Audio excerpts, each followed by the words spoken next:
सिमर जी, मुझे आपको खुशी की असलियत बतानी है। असलियत? मतलब ये, असल में वो खुशी नहीं, बिल्लो रानी है, एक बार गर्ल।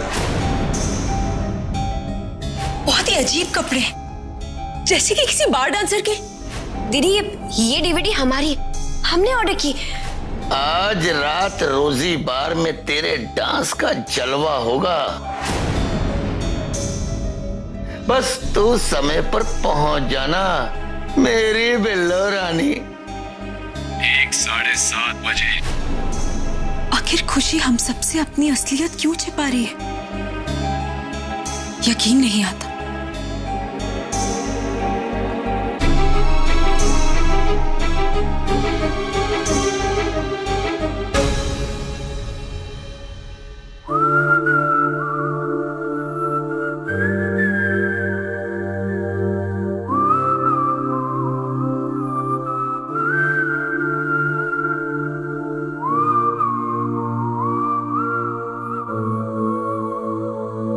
प्रेम जी, ये आपने आईना क्यों ढक दिया? क्योंकि आप बहुत खूबसूरत लग रहे हैं और मैं नहीं चाहता कि मेरे अलावा कोई भी आपको देखे।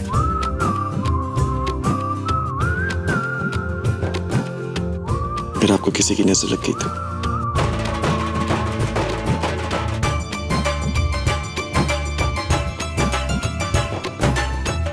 ऐसा पति पाके जो हर सुख दुख में मेरे साथ हो, भला मुझे किसी की नजर कैसे लग सकती है? खुशी, कितना मजा आएगा ना। देखना तुम्हारे संगीत पर सब लोग कितना नाचेंगे। और हाँ खुशी, हमने इस स्पेशल शादी की इस स्पेशल दुल्हन के लिए एक स्पेशल एंट्री होनी चाहिए। अब स्पेशल एंट्री मतलब ये कि हम सब पहला नाचना गाना शुरू कर देंगे।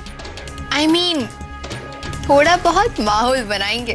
उसके बाद एक स्पेशल गाने पर तुम्हारी मुंह दिखाई, ठीक 7:30 बजे। 7:30 बजे?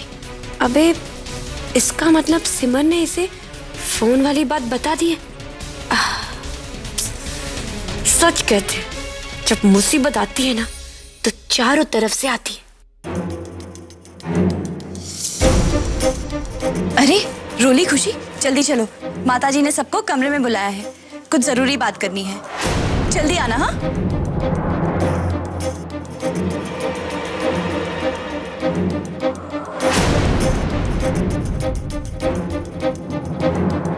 कहाँ खो गई? सुना नहीं माताजी ने बुलाया है सबको। चलो चलो जल्दी चलो। और क्या लिखा है? लीजिए माताजी, खुशी और रोली भी आ गई।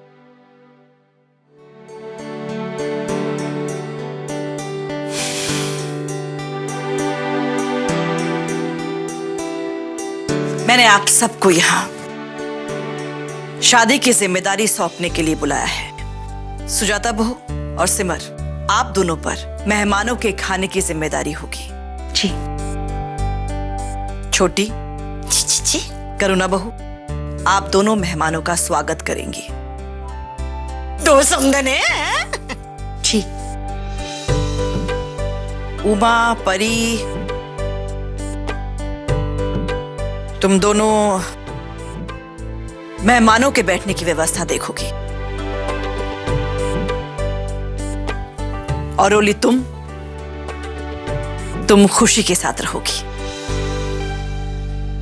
उसकी मदद करने के लिए।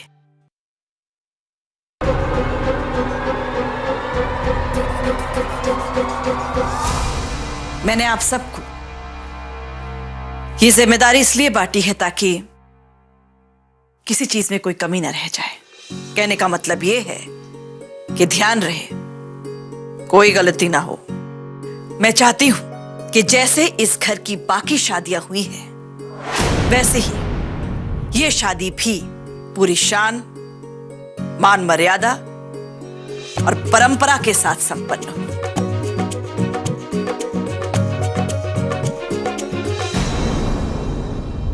आप चिंता मत कीजिए माता जी, जैसा आप चाहती हैं वैसा ही होगा। हम सब अपनी जिम्मेदारियां बखूबी निभाएंगे।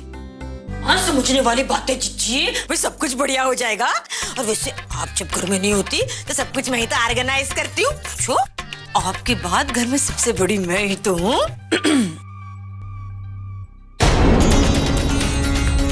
अगर खुशी सच में एक बार डांसर साबित हुई तो मेरे परिवार पर हमेशा के लिए एक दाग लग जाएगा। हे माता रानी, ऐसा मत होने दीजिएगा।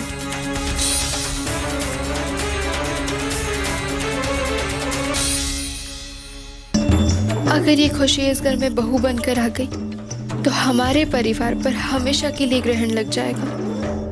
मान मर्यादा परंपरा, वाह माता जी, क्या आइडिया दिया है आपने। इस एक आइडिया से तो सिमर, चड्डा और भारद्वाज परिवार, मतलब मेरी सारी प्रॉब्लम हल हो सकती है। जय हो माता जी की। बस अब आप देखती रहना कैसे ये बिल्लो आपकी आज्ञा अनुसार इस घर की इज्जत पर 4 चांद लगाती है।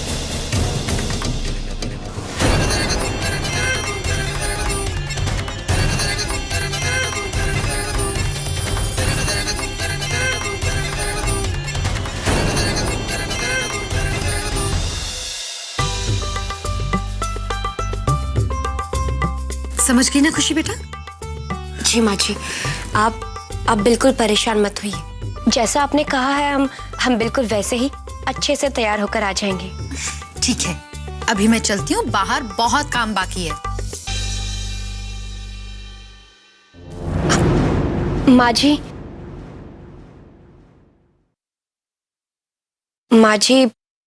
वो आपसे एक अनुमति चाहिए थी। हाँ बोलो, क्या बात है? माँ जी, वो हमारे अनाथ आश्रम में हमारी कुछ सहेलियां हैं। अगर आपकी इजाजत हो तो क्या हम उन्हें अपने संगीत में बुला सकते हैं? और देखना, वो मदद भी कर देंगी हमें तैयार करने में। अरे खुशी बेटा, ये भी कोई पूछने की बात है? और तुम्हारी सहेलियां तो होनी ही चाहिए। तुम जिसे चाहे बुलाओ, ठीक है? माँ जी, आपका बहुत बहुत शुक्रिया। ठीक है, अब तुम जल्दी तैयार हो जाओ। जी।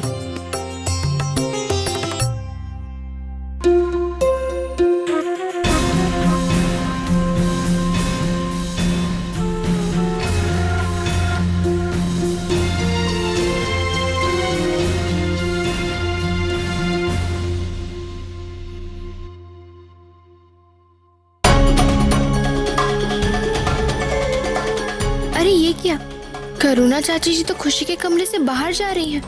इसका मतलब खुशी कमरे में अकेली है। चल रोली, उस पर ध्यान रखकर नजर रखने का समय हो गया है।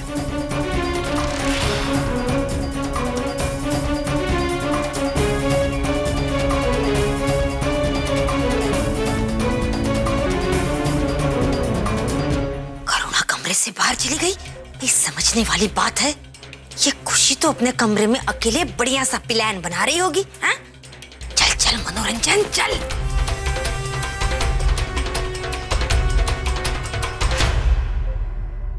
रोली, माँ, अरे आप लोग कहाँ चले गए थे हमें ऐसे अकेला छोड़ के?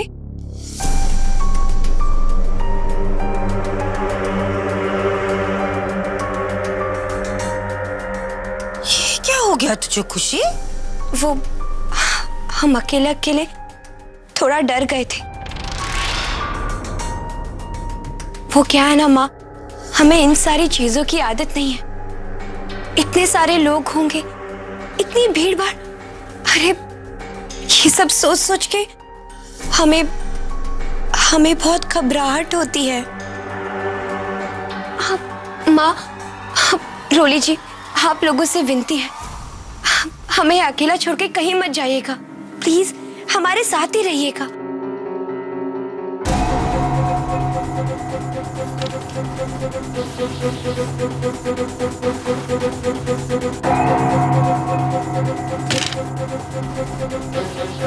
अच्छा रोली जी, आप बताइए ना कि इनमें से कौन सी ड्रेस सबसे अच्छी लगेगी?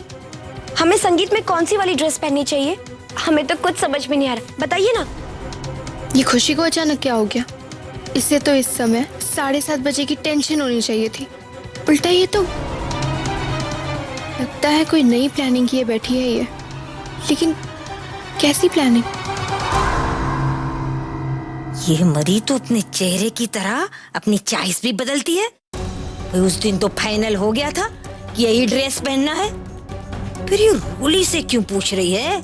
समझने वाली बात है मनोरंजन, कोई बढ़िया प्लान बनाया है इसने।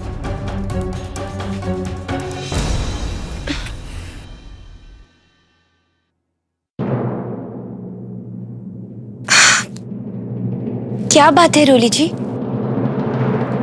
आप क्या सोच रही हैं? अरे सोचना तो हमें चाहिए। कुछ देर में संगीत शुरू होने वाला है, कितने सारे मेहमान आएंगे, हमें सबके सामने ले जाया जाएगा। सारे लोगों की नजर उनकी होने वाली बहू पर होगी, यानी कि हम पर। और कितने बजे आपने बताया था ना वो? हाँ, 7:30 बजे। देखना, हमें तो कोई कसर नहीं छोड़नी चाहिए, है ना रोली जी? हम सही कह रहे हैं ना? क्यों माँ? अच्छा अब बताइए ना रोली जी, हमें कौन सा पहनना चाहिए? हमें तो कुछ समझ में नहीं आ रहा।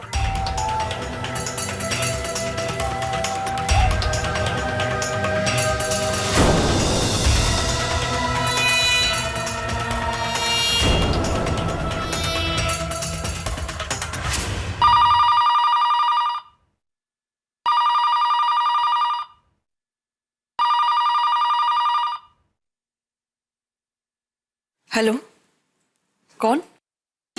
माँ, मैं सिमर। राधे राधे। सिमर बेटा, राधे राधे। कैसी है तू? और रोली कैसी है? मैं ठीक हूँ माँ, रोली भी अच्छी है। माँ, माताजी ने मुझे बताया कि आप लोग संगीत पे नहीं आ रहे। हाँ बेटा, गौतम के एग्जाम चल रहे हैं ना, और फिर तू तो अपने पापा को जानती है कि पढ़ाई के लिए वो कितने सख्त हैं, इसलिए मैंने माताजी से पहले से ही माफी मांग ली है। लेकिन तू चिंता मत कर, शादी तक गौतम के सब पेपर खत्म हो जाएंगे और फिर हम सब शादी में शामिल होंगे। ठीक है माँ। सिमर बेटा, एक बात का ध्यान रखना, शादी में सब रिश्तेदार आएंगे, तो हर काम को पूरी जिम्मेदारी से निभाना। तेरी और रोली की तरफ से कोई कमी नहीं होनी चाहिए, समझी? आप बिल्कुल चिंता मत कीजिए। बेटा, मैं तो अपनी बेटियों को जानती हूँ, लेकिन शादी के घर में 100 तरह के काम होते हैं। कहीं भी कोई कमी रह जाए ना, तो लोगों को बात बनाने का मौका मिल जाता है। तो बेटा, हर काम को सावधानी से करना। माँ, मैं आपकी बात याद रखूंगी। और बेटा, लोली को भी हर काम अच्छे से समझा देना। तू तो जानती है अभी भी उसमें कितना बचपना है। आप चिंता मत कीजिए माँ, मैं उसे भी बता दूंगी। अच्छा माँ, अब मैं फोन रखती हूँ, बहुत काम पड़ा है, आपसे बाद में बात करती हूँ। ठीक है बेटा। राधे राधे। राधे राधे बेटा, खुश रहो।